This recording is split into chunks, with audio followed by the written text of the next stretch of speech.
Kevadel enne eksamite perioodi muutus internetis viraalseks äpp Astra AI. See on tehisaru, millega saab väidetavalt efektiivsemalt õppida. Nad reklaamivad end kui platvormi, millega saab 2 korda kiiremini paremaid hindeid saavutada. Tehisaru omanik ja ettevõtte peakontor on pärit Sloveeniast, kuid seda äppi on palgatud reklaamima alaealised tüdrukud. Täna tahan ma näidata teile äppi, millega mina õpin. Ning muidugi on selleks äpiks Astra. Astras sa pead valima, millises aines sul kontrolltöö või tunnikontroll tuleb, pead panema kirja kuupäeva ning tulemuse, mille poole sa siis sihid. Siis sa pead laadima oma õppematerjalid sinna PDF-failina või piltidena üles, kuidas sul ise mugavam on, ning ta koostab sulle selle põhjal väga mõnusa ja rahuliku tempoga mineva õppeplaani. Mulle tundubki see eetiliselt ja moraalselt kahtlane, minu arust alaealisi peaks kaitsma, nende esimesed tööampsud peaksid olema sellised hästi suure toega täiskasvanutelt, mitte mingitelt kaugetel maadelt asuvatelt anonüümsetelt firmadelt, eks. Ma eeldan, et neil on leping. Ja leping tähendabki seda, et nad on selle Astra AI-ga sõlminud mingisuguse, üldjuhul on see koostööleping, kus nad siis määratlevad ära, mida nad täpselt tegema peavad, kui palju sotsiaalmeedia postitusi, millises vormis, milline on võib-olla sisu, võib-olla isegi mingisugused sõnumid. Ja millele võiks tähelepanu pöörata ongi, et vanem peaks vaatama, et mis seal lepingus kirjas on. Kas või tundide arv, kohustused ja ka noore enda õigused, et millele ta võib ei öelda. Ja seal kõige lõpus peaks alati lepingus olema ka, et millise riigi siis õigust kohaldatakse erinevate õigusvaidluste puhul. 17-aastane Sille jõudis äpi turundamiseni läbi teiste noorte videote, kes äppi reklaamisid. Tema võttis ettevõttega ise ühendust. Mul otsest lepingut ei olegi, meil on kokkuleppeline kõik. Me peame postitama siis igapäevaselt ühe video 2 platvormile, ehk siis mina postitan TikToki ja YouTube'i. Väga paljudele tundub, et meil on skriptid selles mõttes. Alguses on testperioodil skriptid, et sul on see huuk ette antud kindel, kuidas sa pead seda siis nagu presenteerima rahvale, et rahvas jääks vaatama. Ja ka mida aeg edasi, seda rohkem sa saad nagu ise valida, millist sisu sa toodad ja milliseid videoid sa teed.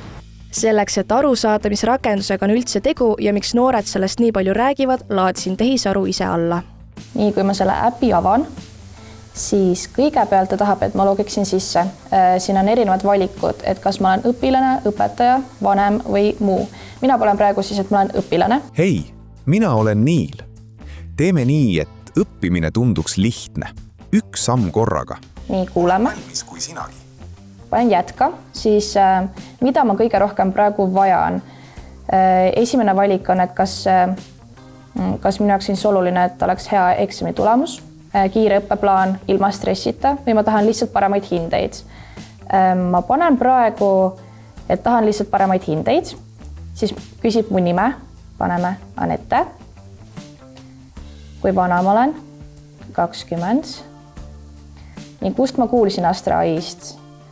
Mina kuulsin TikTokist õhtu enne kontrolltööd ilma Astra AI-ta, kuidas ma siis tavaliselt õpin, et kas mul on 200 lehekülge märkmeid, mul on paanika või kust üldse alustada. No minul on tavaliselt 200 lehekülge märkmeid ja ma olen paanikas, ehk siis mul on mitu valikut. Sisse logimine võttis omajagu aega, kuid lõpuks see õnnestus. No küsib, et mida ma tahaksin täna õppida. Näiteks mina tahaksin õppida ajakirjanduseetikat. Nii, vaatame, mis ta mulle siis ütleb selle peale. Kas siuke asi on üldse võimalik või mitte. Nii, ja ta annab mulle siin erinevaid valikuid. Ja siin on ka pandud need eraldi promptid, ehk siis eraldi küsimused, mis on juba genereeritud, et ma saaksin siit edasi õppida. Tuulasin äpis veel ringi ja proovisin aru saada, kuidas see erineb ChatGPT-st. Äpis on olemas küsimuste küsimise aken, võimalus teha õppematerjalide põhjal teste ning luua sõprade gruppe või ühineda teiste õppegruppidega. Nii, ma vaatasin siin äpis veel ringi, see on selline huvitav koht nagu soovitatud klassiruumid ja see on erinevad siis klassigrupid, kuhu saab liituda ja siin on ka näiteks 4. klass, 5. klass, 3. klass, et see tundub väga huvitav, et kuidas ma siis põhimõtteliselt mina kui 20-aastane noor saaksin rääkida alaealistega.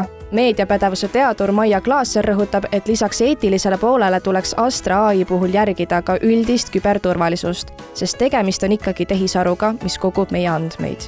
ma väga loodan, et mitte ükski nendest alaealistest ei reklaami äppi, mida ta ise ei ole kasutanud. Ja ma väga loodan, et enne, kui ta hakkas kasutama mingisugust võõramaist tehisintellektil põhinevat äppi, ta arutas seda, kui mitte oma lapsevanemaga, siis mõne lähedase täiskasvanuga, just ka nagu siis turvalisuse kontekstis. Astra AI palkab erinevatest riikidest noori läbi sotsiaalmeedia. Sillel tegi äpi turundamise vastu huvi tänu teiste noorte videotele, mis tõttu temast saigi üks reklaamijatest. Ma olin kuulnud sellest äpist natuke, pigem nagu välismaa sisuloojate poolt, aga kui ma hakkasin ise selle kohta rohkem uurima, siis ma sain aru, et see on nagu väga äge äpp ja seda võiks promoda küll, jah. Kas sa kasutad ka ise seda äppi? Kasutan küll, jah.